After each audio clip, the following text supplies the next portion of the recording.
तो स्वागत है आप सभी का हमारे इस YouTube चैनल पाठ्यकला पे। जैसा कि यहाँ पे हम लोग UGC नेट से रिलेटेड हिस्ट्री के PYQ यहाँ पे देख रहे थे, इसके लिए हम लोगों ने एक सीरीज चलाई थी। तो अभी तक हम लोगों ने टोटल 2017 तक के सारे प्रश्न पत्र हम लोगों ने देख लिए थे। आज हम बात करने वाले हैं नवंबर 2017 में जो प्रश्न पूछे गए हैं UGC नेट में, है ना। UGC नेट में जो नवंबर 2017 में जो प्रश्न पत्र पूछे गए हैं उसकी व्याख्या आज हम लोग देखने वाले हैं। तो जैसा कि मैं आप लोगों को बता दूं कि हम लोगों ने इस चैनल पे UGC नेट से रिलेटेड जो PYQ की सीरीज यहाँ पे चलाई जा रही है, उसके माध्यम से हिस्ट्री और पॉलिटिकल साइंस के कंटेंट आप लोगों को यहाँ पे प्रोवाइड करवाए जाते हैं, ठीक है। और मैंने यहाँ पे हिस्ट्री से रिलेटेड PYQ की सीरीज चला रखे हैं, जिसमें हम लोगों ने रखा है कि 2011 से लेकर के लेटेस्ट 2024 तक के सारे प्रश्न पत्र जो हिस्ट्री के होंगे PYQ, उसका हम लोग यहाँ पे अच्छे से व्याख्या करेंगे हल के साथ, ठीक है।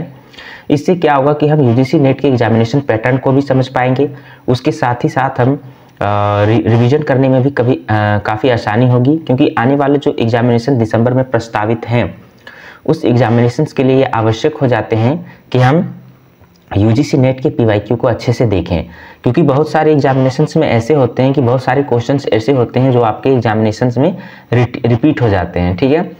तो इसलिए आज हम लोग जो बात करने वाले हैं, आज बेसिकली जो हम लोग बात करने वाले हैं इस वीडियो में, इस लेक्चर में, उसमें हम लोग बात करने वाले हैं नवंबर 2017 के प्रश्न पत्र, है ना।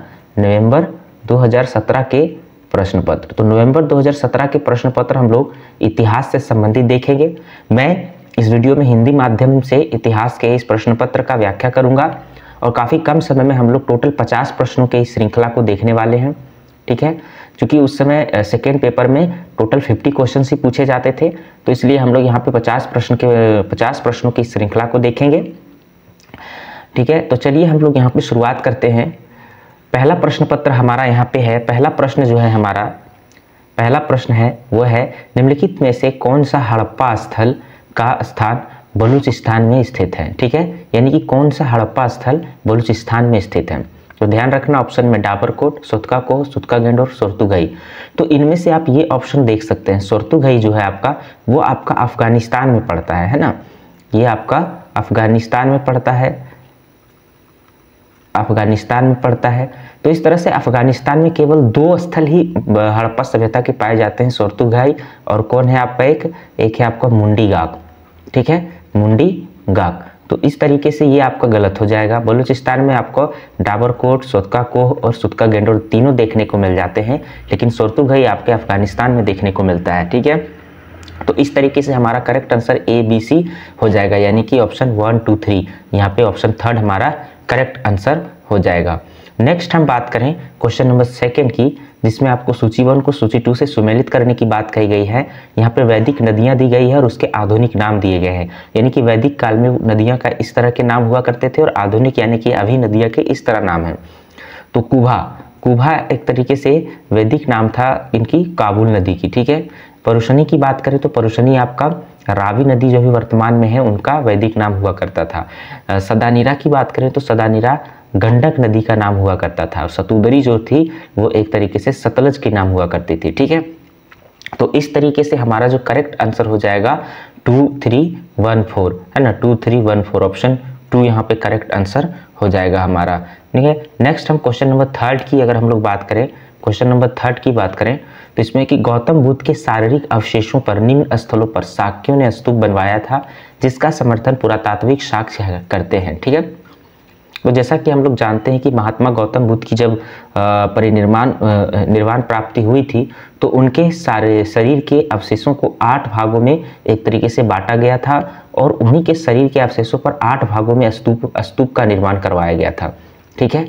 तो वही पूछा गया कि इनमें से कौन सा स्तूप है जो शरीर के एक भाग से शरीर के अवशेषों से बनाया गया है गौतम बुद्ध के, ठीक है। तो लुम्बिनी, निगलीलवा, पिपरहवा और सहेत महेत। तो इसका जो करेक्ट आंसर हो जाएगा वो हो जाएगा आपका पिपरहवा, पीपर हवा का जो स्तूप है वो स्तूप कहीं ना कहीं एक तरीके से गौतम बुद्ध के एक शारीरिक अवशेष पर निर्मित है। ठीक है, तो इस तरह के टोटल 8 स्तूप है आपके जो निर्मित हैं। नेक्स्ट क्वेश्चन नंबर 4 की अगर हम लोग बात करें तो इसमें भी आपको प्राचीन नगर और उनकी स्थिति दी गई है। आपको यहाँ पे इस तरीके से मिलाना है कि कौन सही है, यहाँ पे बताना है कि निम्नलिखित में से कौन सा युग्म सही सुमेलित नहीं है, यानी कि गलत स्टेटमेंट को आपको यहाँ पे चुनना है। पुष्कलावती चरसदा ये सही है आपका, है ना। चरसदा साकल एक तरीके से सियालकोट में है। ताम्रलिप्ति एक तरीके से तामलुक को कहा जाता था।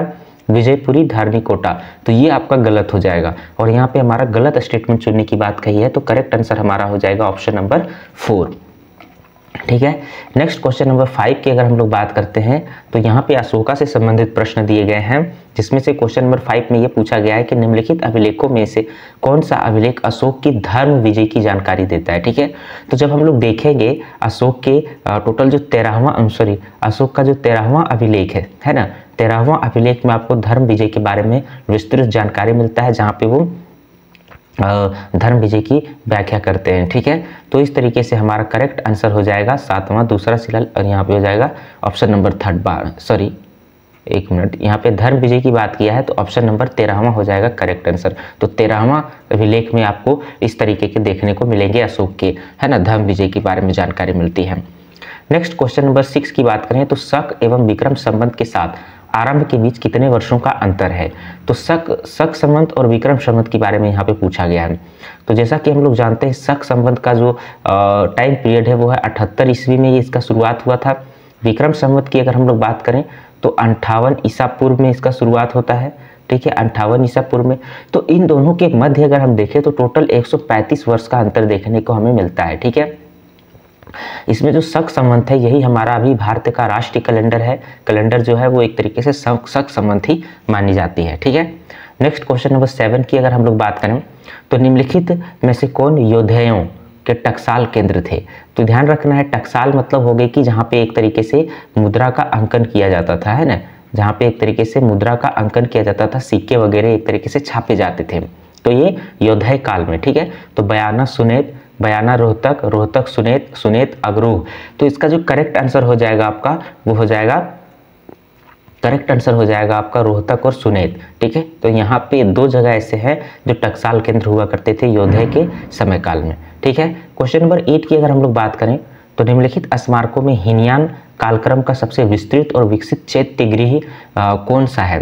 ठीक है, तो सबसे पहले यहाँ पे ध्यान रखना ये हीनयान से संबंधित बात कहा गया है। तो हीनयान कौन था, जो जैसा कि हम लोग जानते हैं कि द्वितीय बौद्ध संगति जब हुई थी कश्मीर में कनिष्क के काल में, तो बौद्ध धर्म 2 भागों में बट गया था, है ना।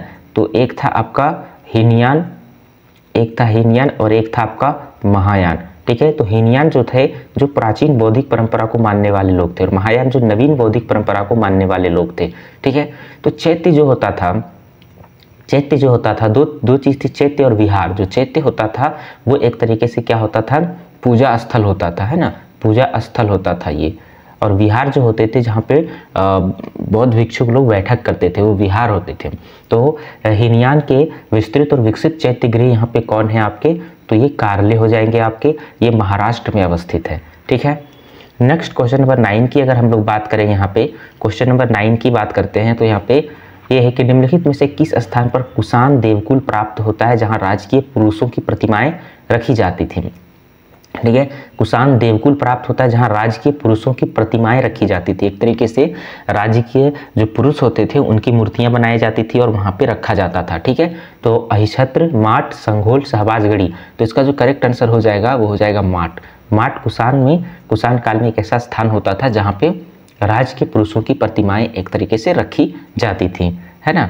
नेक्स्ट क्वेश्चन नंबर 10 की अगर हम लोग बात करते हैं तो इसमें कि हल किसकी प्रतिमा का विशिष्ट लक्षण है, यानी कि हल जो है आपका किसकी प्रतिमा का लक्षण है, बलराम, कृष्ण, सूर्य, त्रिविक्रम। तो जैसा कि हम लोग जानते हैं जो कृष्ण के बड़े भाई थे बलराम, उनका जो एक तरीके से अस्त्र हुआ करता था वो क्या हुआ करता था, हल ही हुआ करता था। बलराम या बलभद्र उनसे संबंधित है आपका हल। तो इसका जो करेक्ट आंसर हो जाएगा वो हो जाएगा आपका बलराम, है ना। नेक्स्ट क्वेश्चन नंबर 11 की अगर हम लोग बात करते हैं तो महाराष्ट्र में नहपान के काल में सुवर्ण और करसारपन के बीच का क्या विनिमय दर हुआ करता था। ठीक है, तो ध्यान रखना है कि महाराष्ट्र में नाहपान जो था वो क्षहरात वंश, ठीक है, क्षहरात वंश, ध्यान रखना है कि नाहपान क्षहरात वंश का एक प्रतापी शासक हुआ करता था। नाहपान जो था वो क्षहरात वंश का एक प्रतापी शासक हुआ करता था, ठीक है। उसी तरह अगर हम लोग बात करते हैं जब सुवर्ण की, है ना, तो सुवर्ण और कसारपन, तो सुवर्ण जो होता था वो एक तरीके से स्वर्ण के सिक्के होते थे, सोने के सिक्के, ठीक है, स्वर्ण के सिक्के, और कसारपन जो होते थे वो हमारा होता था चांदी का सिक्का, चांदी का सिक्का। तो इसके बीच में कितने विनिमय दर हुआ करता था, तो इसमें होता था 135, यानी कि 135। यहाँ पे ये आपको करेक्ट आंसर रखना है, ऑप्शन नंबर 4 हमारा करेक्ट हो जाएगा, ठीक है। तो इस तरीके से हम लोगों ने टोटल 11 प्रश्नों को देखा। नेक्स्ट हम लोग क्वेश्चन नंबर 12 की ओर चलते हैं, जिसमें हमें कथन और कारण से संबंधित प्रश्न देखने को मिलेंगे। समुद्रगुप्त एवं कुमारगुप्त दोनों ने अश्वमेध भांति के सिक्के चलाए थे, ठीक है, दोनों ने ही अपने अभिलेखों में अश्वमेध यज्ञ के संपादन का उल्लेख नहीं किया था। तो यहाँ पे हम 12 नंबर क्वेश्चन की जब हम लोग बात करते हैं तो ये सही है कि समुद्रगुप्त और कुमारगुप्त दोनों ने अश्वमेध भांति के सिक्के चलाए थे, ये सही है आपके, और दोनों ने ही अपने अभिलेखों में अश्वमेध यज्ञ के संपादन का उल्लेख नहीं किया। तो यहाँ पे दोनों ने अश्वमेध यज्ञ किए थे, ठीक है, अश्वमेध यज्ञ दोनों किए थे, लेकिन दोनों ने इसका जिक्र अपने अभिलेख में नहीं किया था। अश्वमेध यज्ञ क्या होता था, तो एक तरीके से यहाँ राजा जो होते थे वो कुछ घोड़ों को छोड़ते थे और वो घोड़ा जिस क्षेत्र में जाता था वो क्षेत्र उनके अधिपत्य में माना जाता था। अगर उस क्षेत्र के कोई भी राजा के द्वारा घोड़ा को कैद कर लिया जाता था तो राजा से क्या करनी पड़ती थी, युद्ध करनी पड़ती थी, ठीक है। तो इसका जो करेक्ट आंसर हो जाएगा ऑप्शन नंबर बी हो जाएगा, लेकिन ये एक दूसरे की सही व्याख्या नहीं करता है क्योंकि दोनों में कहीं भी एक दूसरे में समानता नहीं देखने को मिलती है।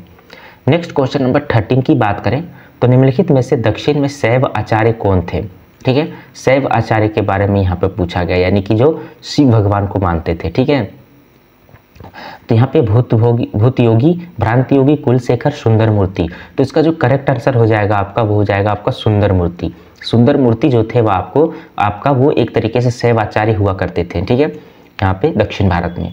नेक्स्ट क्वेश्चन नंबर 14 की अगर हम लोग बात करते हैं तो निम्नलिखित खजुराहो मंदिर में कौन सा मंदिर सांधार शैली के हैं, तो सांधार शैली का मतलब क्या होता था, पंचायतन शैली, इन्हें पंचायतन शैली भी कहा जाता था, जो द्रविड़ शैली थी एक तरह की, ठीक है।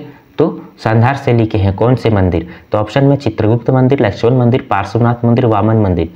तो लक्ष्मण मंदिर और पार्श्वनाथ मंदिर ये दोनों मंदिर जो थे वो आपके सांधार शैली से निर्मित थे। तो ऑप्शन नंबर 2 और 3 यहाँ पे हो जाएगा, वही हो जाएगा, ऑप्शन नंबर 2 हमारा करेक्ट आंसर हो जाएगा, ठीक है। नेक्स्ट हम लोग क्वेश्चन नंबर 15 की ओर चलते हैं, जिसमें दिया गया है कि निम्नलिखित युग में से कौन सा युग्म सही सुमेलित नहीं है ना, कौन सा युग्म सही तरीके से सुमेलित नहीं है वही आपको बताना है। यहाँ क्या है, अपराजित, परीक्षा, स्थापत्य, अष्टांग हृदय, चिकित्सा, लीलावती, नाटक, जयजंती, शब्दकोश। तो ये सारी आपकी रचना है और उनके विषय की ये जो रचना रची गई है वो किस विषय पर आधारित है, तो अपराजित, परीक्षा, स्थापत्य विषय पर आधारित है, बिल्कुल सही है। अष्टांग हृदय चिकित्सा पर आधारित है। लीलावती नाटक नहीं, लीलावती जो है वो आपका एक तरीके से गणित है ना, लीलावती एक तरीके से गणित या फिर कह सके खगोल विद्या पर आधारित है, गणित या फिर खगोल विद्या पर आधारित होता है, ठीक है, लीलावती या खगोल विद्या पर आधारित होता है। इसको कौन लिखे हैं, तो भास्कर द्वितीय के द्वारा, महान गणितज्ञ थे भास्कर द्वितीय के द्वारा लिखा गया है। वैजयंती शब्दकोश है, तो गलत हो जाएगा हमारा ऑप्शन नंबर 3, और यहाँ पे गलत ही चुनने के लिए कहा गया है, तो ऑप्शन नंबर 3 हमारा करेक्ट आंसर हो जाएगा। नेक्स्ट क्वेश्चन नंबर 16 की अगर हम लोग बात करते हैं तो क्वेश्चन नंबर 16 में यहाँ पे दिया गया है कि वह चोल राजा जिसने कटुता मिटाने के लिए श्रीलंका के विजय बाहु के साथ शांति स्थापित कर ली और अपनी पुत्री का विवाह एक सिंघली राजकुमार से कर दिया, कौन था, कुलोत्तुंग प्रथम, विक्रम चोल, राजराज द्वितीय और राजाधिराज द्वितीय। तो इसका जो करेक्ट आंसर हो जाएगा वो हो जाएगा कुलोत्तुंग प्रथम। इन्होंने अपनी पुत्री का विवाह सिंघली राजकुमार से कर दिया था ताकि एक तरीके से शांति स्थापित की जाए, है ना।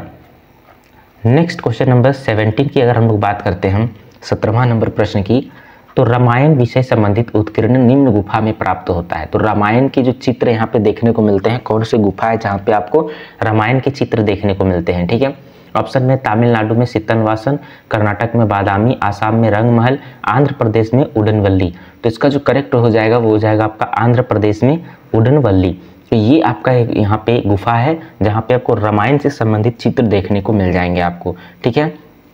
नेक्स्ट क्वेश्चन नंबर 18 की अगर हम लोग बात करें तो यहाँ पे एक स्टेटमेंट दिया गया है कि दरअसल उसने दिल्ली को भारत में तुर्की साम्राज्य का न केवल राजनीतिक एवं प्रशासनिक केंद्र बनाया बल्कि अपनी सांस्कृतिक गतिविधियों का केंद्र भी बनाया था। यह उल्लेखनीय है कि दिल्ली को सल्तनत काल के साहित्य में कभी भी सिर्फ उनके नाम से उल्लेखित नहीं किया गया है। इसे हजरत दिल्ली या शहर कहा गया है। यह सुल्तान कौन था, ठीक है, कौन है? तो ऑप्शन में है इल्तुतमिश, बलबन, अलाउद्दीन खिलजी और मोहम्मद तुगलक। तो इसका जो करेक्ट आंसर हो जाएगा वो हो जाएगा आपका इल्तुतमिश। तो ये स्टेटमेंट इल्तुतमिश के बारे में दिया गया है। नेक्स्ट हम लोग क्वेश्चन नंबर 19 की बात करते हैं, जिसमें है कि निम्नलिखित में से कौन सी सूफियों के संवादों का संकलन नहीं है, है ना, यानी किसमें सूफियों के संवादों का संकलन नहीं किया गया है? फवायद उल फुआद, खैर उल मजलिस, मतला उल अनवर और सरूर उस सुदूर। तो इसका जो करेक्ट आंसर हो जाएगा 19वां नंबर का, उसमें हो जाएगा आपका मतला उल अनवर। इनमें जो है वो आपका सूफियों के संवाद का संकलन नहीं किया गया है, ठीक है, यहाँ पे ध्यान रखना है। और सूफियों के संवाद को मलफूज कहा जाता था, ये भी आपको याद रखना। नेक्स्ट क्वेश्चन नंबर 20 की बात करें तो निम्नलिखित में से कौन सा सुल्तान अलाउद्दीन खिलजी के अनाज मूल्यों के नियंत्रण की नीति का अधिनियम नहीं था? जवाबित नहीं था, ठीक है। तो अलाउद्दीन खिलजी ने एक तरीके से हम जानते हैं कि वो बाजार नीति अपनाई थी। तो सुल्तान द्वारा अनाजों के मूल्यों का निर्धारण किया जाता था, बिल्कुल यही है, सही है। राजसी अनाज का अनेक भंडार गृहों में भंडारण करना, बिल्कुल सही। सहना की पूर्व अनुमति के बिना अनाज नहीं बेचना, ये गलत हो जाएगा। सहना जो होता था वो एक तरीके से जो हम लोग यहाँ पे देखते हैं सहना ए मंडी होता है, इनका पूरा नाम सहना ए मंडी, ठीक है, सहना ए मंडी। ये बाजार का एक तरीके से निगरानी रखने का काम करता था, ठीक है, ये नहीं कि ये अनुमति देता था। तो ये आपका गलत हो जाएगा। और यह है कि सूखे के समय अनाज के सस्ते मूल्य को बरकरार रखने के लिए बिना आवश्यकता सिद्ध किए किसी भी व्यक्ति को न्यूनतम अनाज भी खरीदने की इजाज़त नहीं होती थी। तो ये आपका करेक्ट आंसर है। तो हमारा यहाँ पे पूछा गया कि नहीं, तो ऑप्शन नंबर, तो करेक्ट आंसर हमारा ऑप्शन नंबर 3 हो जाएगा।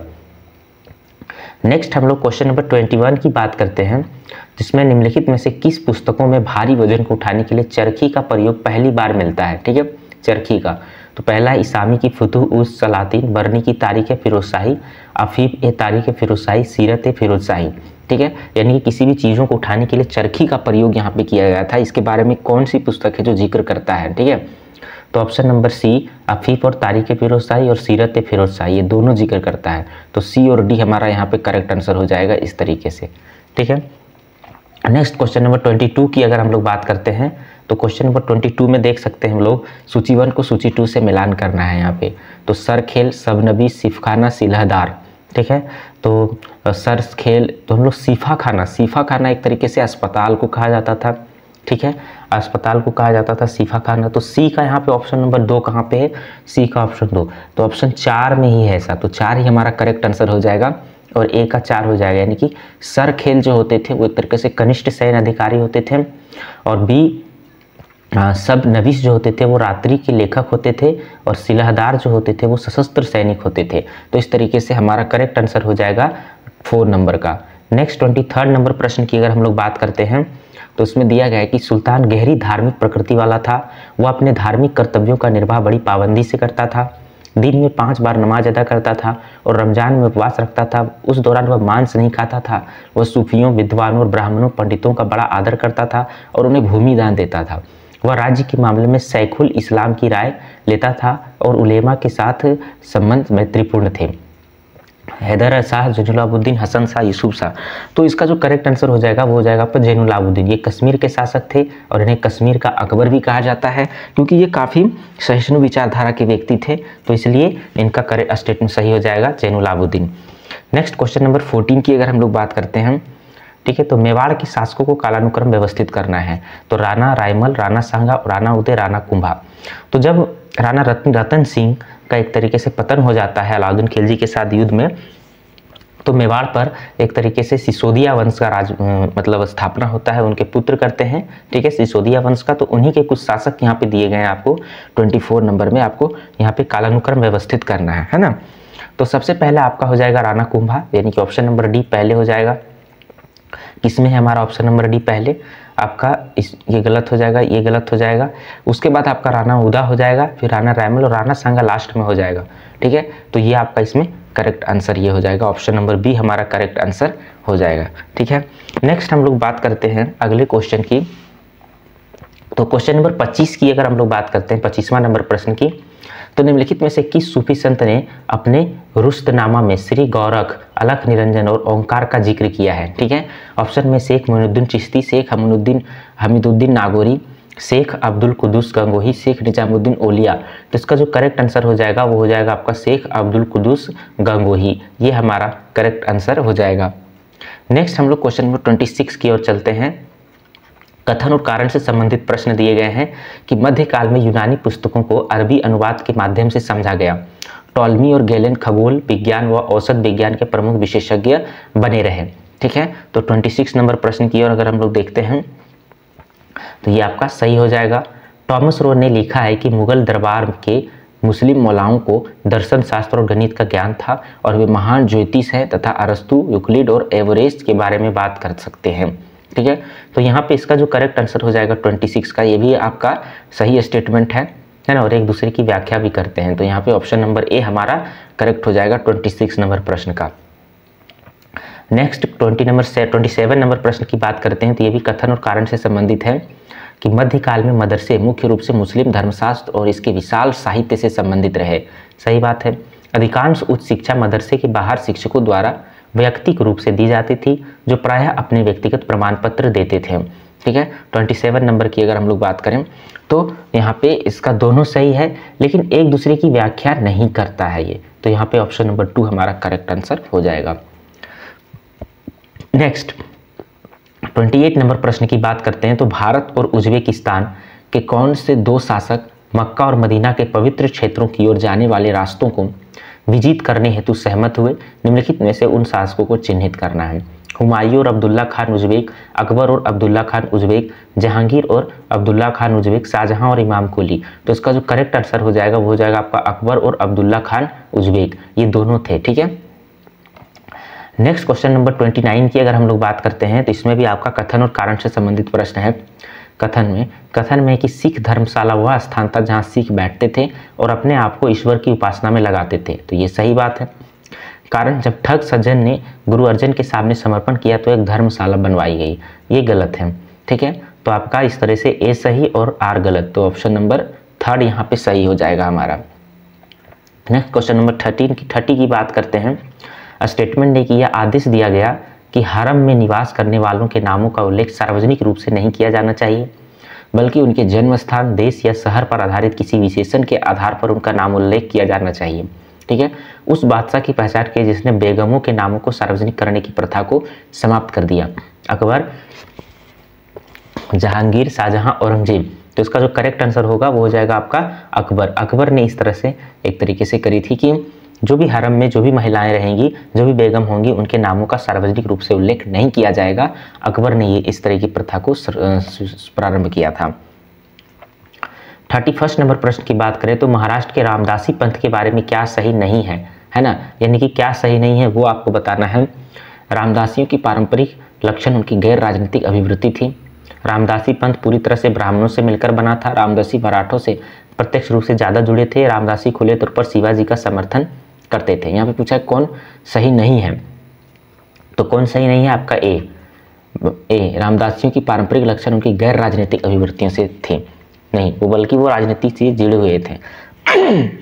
सॉरी। नेक्स्ट क्वेश्चन नंबर 32 की हम बात करते हैं। याददाश्त, तालिका, पट्टा, कबूलियत, इनको आपको एक तरीके से मिलाना है ना। तो जब हम बात करते हैं कबूलियत की, तो कबूलियत क्या था कि अपने राजस्व संबंधी जिम्मेदारी के बारे में किसानों द्वारा स्वीकार किए जाने संबंधी प्रलेख, है ना। याददाश्त की बात करते हैं तो ये एक तरीके से ज्ञापन होता था। पट्टा जो होता था वो एक हक होता था भू संपत्ति अधिकार संबंधित, और तालिका संक्षिप्त दस्तावेज को कहा जाता था। तो इस तरीके से हमारा करेक्ट आंसर हो जाएगा 2431। यहाँ पे कहाँ है ऑप्शन नंबर 2, एक मिनट 32 की अगर हम लोग बात करते हैं तो यहाँ पे गलत हो गया हमारा। फिर से हम लोग देखते हैं, चूँकि एक मिनट इसको इरेज कर देता हूँ मैं, है ना। तो सूची 1 को सूची 2 से आपको यहाँ पे मिलाने का प्रश्न दिया गया है। यहाँ पे 32 की अगर हम लोग बात करते हैं तो हम लोग जैसे कि जानते हैं कबूलियत का हो जाएगा अपने राजस्व संबंधी जिम्मेदारी के बारे में किसानों द्वारा स्वीकार किए जाने संबंधी प्रलेख, यानी कि डी का 1। तो डी का 1 आपका कहाँ पे है, 3 में है, ऑप्शन में है ना। याददाश्त की बात करें तो याददाश्त आपका हो जाएगा ज्ञापन, यानी कि ए का 3 आपका कहाँ है, यहाँ। ऑप्शन नंबर 1 हमारा करेक्ट आंसर हो जाएगा, ठीक है। और तालिका हो जाएगा आपका संक्षिप्त दस्तावेज, और पट्टा हो जाएगा हक, यानी कि भू संपत्ति अधिकार संबंधित प्रलेखन। नेक्स्ट हम लोग क्वेश्चन नंबर 33 की बात करते हैं, जहाँ पे स्टेटमेंट दिया गया है ना, कि निम्न नियम है कि कृपा पात्र नौकर अपने दाहिने हाथ के पक्ष भाग को जमीन में रखकर तब इसे धीरे धीरे उठाता है। व्यक्ति के सीधे खड़े होने पर वह अपने हाथ की हथेली को अपने सिर के मध्य भाग पर रखता है। तो उपरोक्त कथन अबुल फजल निम्नलिखित में से दंडवत प्रणाम की किस विधि की ओर इंगित करता है। तो ये इस तरीके से जो दंडवत प्रणाम की विधि थी उसका नाम था तस्लीम, ठीक है, तस्लीम था। पेबोस सिजदा जमीनबोस नहीं था। पेबोस में क्या होता था कि सुल्तान के पैर को चूमा जाता था। सिजदा क्या होता था कि सर को झुका करके सुल्तान की एक तरीके से उनका सम्मान करना पड़ता था। तो इसका जो करेक्ट आंसर हो जाएगा option number A. Next 34 number प्रश्न की बात करते हैं। तो निम्नलिखित मुगल चित्रकारों में कौन से चित्रकार खुद की तस्वीर बनाने के लिए जाने जाते हैं। मनोहर, दौलत, केशवदास, बसावन। तो इसमें से आपको बसावन नहीं होंगे, बाकी आपके मनोहर हो जाएंगे, दौलत हो जाएंगे, केशवदास ये खुद की तस्वीर बना सकते थे, ठीक है। तो A B C option number 4 हमारा करेक्ट आंसर हो जाएगा। नेक्स्ट 35 नंबर प्रश्न की बात करते हैं, जो आपको कालानुक्रम व्यवस्थित करने का यहाँ पे प्रश्न दिया गया है। द डेक्कन एसोसिएशन का गठन कब हुआ है। तो 1884 में होता है तिलक जी के द्वारा, ठीक है, तिलक जी के द्वारा। ईस्ट इंडिया एसोसिएशन की बात करते हैं तो 1866 में दादा भाई नौरोजी जी के द्वारा। भारतीय राष्ट्र कांग्रेस की बात करते हैं तो 1885 में इनका हुआ गठन 28 दिसंबर को। भारत लीग यानी इंडियन लीग की बात करते हैं तो इसका गठन 1875 में शिशिर कुमार घोष जी के द्वारा किया गया, ठीक है। तो हमारा जो करेक्ट आंसर हो जाएगा वो हो जाएगा सबसे पहले आपका ये हो जाएगा बी डी, उसके बाद आपका सी ए, है ना। तो यहाँ पे इसको ध्यान रखना है। नेक्स्ट हम लोग 36 नंबर प्रश्न में आते हैं। हिंदू और मुस्लिम दोनों सदस्यों वाले the United Indian Patriotic association को 1828 में किसने स्थापित किया, ठीक है। ऑप्शन में sir Abdul Rahim, Dadabhai Naoroji, sir Syed Ahmad Khan, sir William बेडनवर्ड। तो करेक्ट आंसर हो जाएगा सर सैयद अहमद खान। सर सैयद अहमद खान ही वो व्यक्ति थे जो 1888 में the United Indian Patriotic Association की स्थापना करी थी, जिसमें हिंदू और मुस्लिम दोनों सदस्य हुआ करते थे, ठीक है। नेक्स्ट क्वेश्चन नंबर 37 की बात करें तो प्राचीन स्मारक परिरक्षण अधिनियम किस वायसराय के काल में पारित हुआ। Lord Hardinge, Lord Northbrook, Lord Lytton, Lord Curzon. तो लॉर्ड कर्जन के काल में हुआ था। ये एक तरीके से इतिहासकार और पुरातात्विक थे। इन्होंने 1904 ईस्वी में स्मारक संरक्षण अधिनियम बनाया था, ठीक है। तो ये भी याद रखना है आपको। नेक्स्ट क्वेश्चन नंबर 38 की अगर हम बात करें तो निम्नलिखित अधिनियम में से किसने महिला मतदाताओं के अनुपात को बढ़ा दिया और विधानसभा में उन्हें आरक्षित सीटें दी। 1909 की अधिनियम, 1919 का अधिनियम, 1930 का, 1935 का। तो करेक्ट हो जाएगा हमारा 1935 का अधिनियम। तो इसमें क्या हुआ था कि महिला मतदाताओं को के अनुपात को बढ़ाया गया और विधानसभा में उन्हें एक तरीके से आरक्षित कर दी गई, उनके लिए कई सीटें। नेक्स्ट 39 नंबर प्रश्न की बात करें तो निम्नलिखित में से सर्वप्रथम भारतीय महिला विश्वविद्यालय की प्रथम कुलाधिपति कौन थे।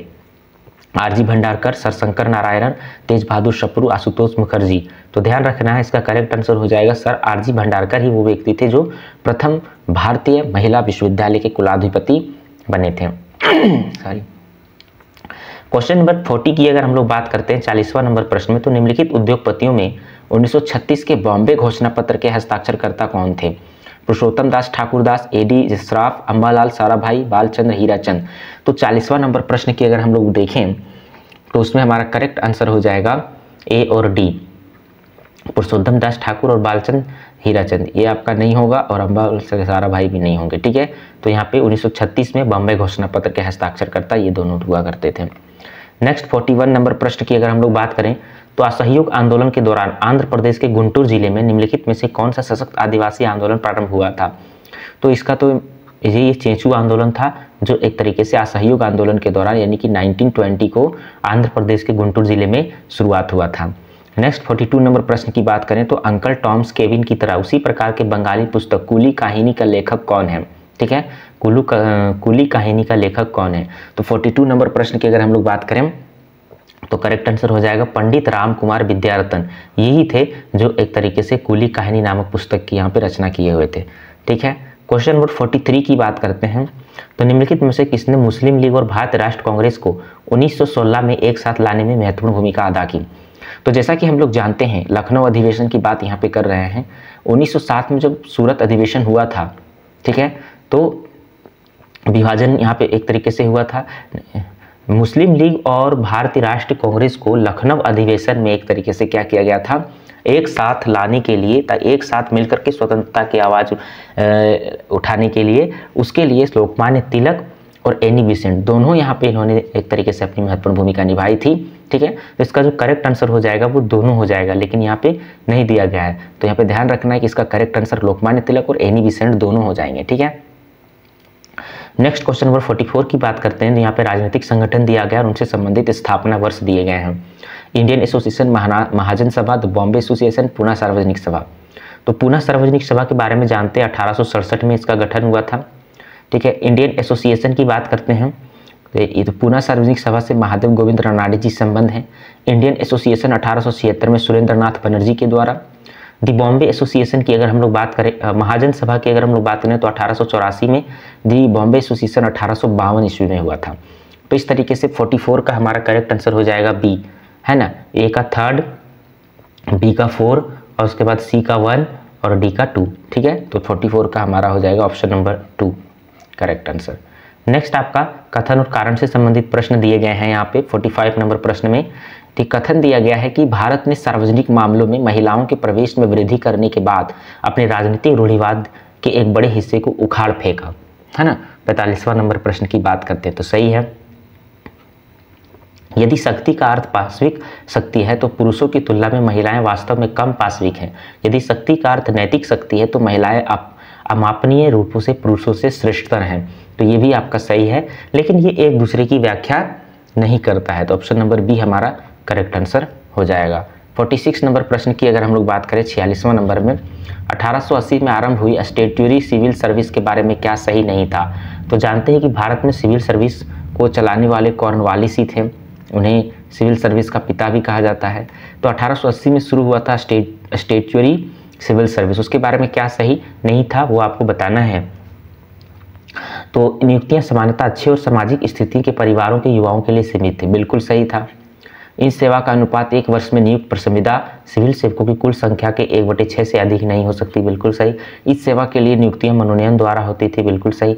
यह सेवा पूर्णता का घटक प्रदान करती थी और भारतीयों के उच्च पदों पर नियोजन के दावों के साथ न्याय करती थी, बिल्कुल गलत है, यही हमारा करेक्ट आंसर हो जाएगा।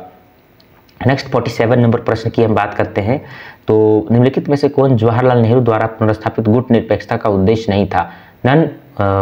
एक तरीके से गुट निरपेक्षता जो चलाया गया था मूवमेंट, है ना, उससे क्या है, उसके बारे में क्या सही नहीं है? यह शीत युद्ध और उससे संबंध सैन्य समझौता से संबंध था, बिल्कुल सही था। यह उपनिवेशवाद की दृष्टि दुष्ट शक्तियां नस्लवाद और दमन के विरुद्ध था, बिल्कुल सही। यह विश्व शांति के प्रोत्साहन और निरस्त्रीकरण को बढ़ावा देने की दिशा में था, सही। इसका उद्देश्य यूएसए और यूएसआर की सामना करने के लिए तीसरी शक्ति का निर्माण करना था, बिल्कुल गलत। जब आपका द्वितीय विश्व युद्ध क्या होता है, समाप्त होता है, तो उसके बाद यूएसए और यूएसएसआर ये दोनों मिलकर के अपने अलग गुट बनाते हैं। ये वारसा पैक्ट बनाता है और ये नाटो बनाता है, जो अभी भी चल रहा है। और ये एक दूसरे के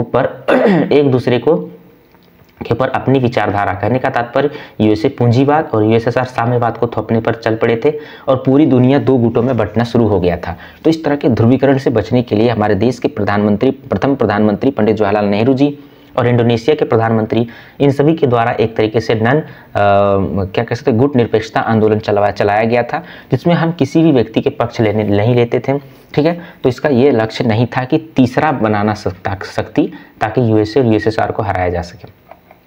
इसका मकसद ही था कि इस तरह के गुट को खत्म करना। 48 की बात करें तो यहाँ पे आपका हिस्टोरियोग्राफी से संबंधित प्रश्न पूछे गए हैं। E.H. कार का पुस्तक है व्हाट इज हिस्ट्री।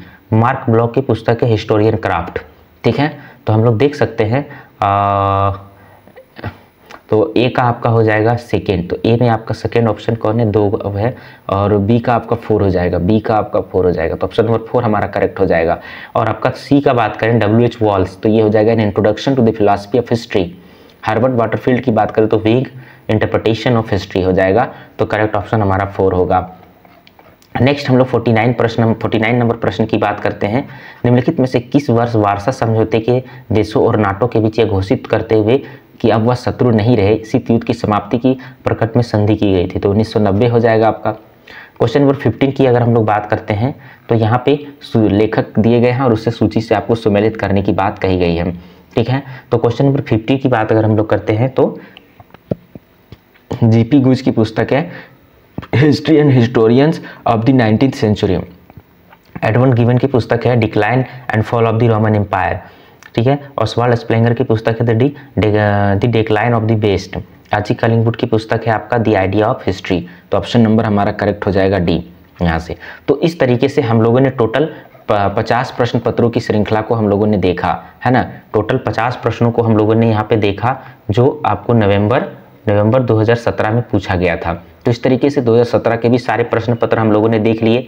अगली वीडियो में हम लोग कल से 2018 के प्रश्न पत्रों को देखेंगे। इस तरह से हम लोग टोटल लेटेस्ट 2024 तक के सारे प्रश्न पत्रों की व्याख्या हम लोग करेंगे, जो आने वाले एग्जामिनेशन में कहीं ना कहीं हमारे लिए मददगार साबित होगा। इसलिए हमारे इस चैनल से जुड़े, कमेंट करें, लाइक करें, शेयर करें और बताएं कि और भी किस तरह के कंटेंट आप लोगों को प्रोवाइड करवाई जाए। हमारे इस वीडियो को देखने के लिए आप सभी का पुनः एक बार धन्यवाद।